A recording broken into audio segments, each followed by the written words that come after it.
Magandang araw po. Ilang araw na lang boboto ulit tayo. Ito po yung mga bagay na kailangan nyong malaman bago ang araw ng halalan. Una po sa lahat, alamin po muna natin kung rehistrado pa ba tayo. Pumunta po tayo sa website na to, ang comelec.gov.ph. Pag nasiguro na po natin na rehistrado tayo, pumunta naman tayo sa ikalawa. Puntahan po natin ang precinctfinder.gov.ph. Itong site po na to.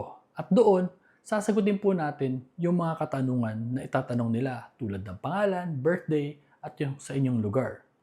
Pagkatapos po niyan, makikita nyo po doon ang inyong polling precinct or kung saan ang inyong pagbobotohan at ang inyong precinct number. Importante po yan dahil yan po ang magsasabi kung saang silid o kwarto kayo pupunta doon sa polling precinct nyo. Pag nagawa na po natin yung mga bagay na yan, dito na po tayo sa pinaka-importanting part. Gawin na po natin ang listahan ng ating mga iboboto. Tandaan po natin, pwede po tayong bumoto ng hanggang 12 senador, isang party list.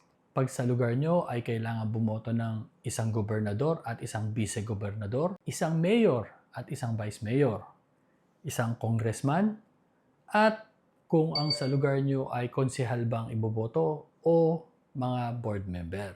Tandaan po natin na ang ating boto ay napaka-importante at dito nakasalalay ang magandang kinabukasan natin.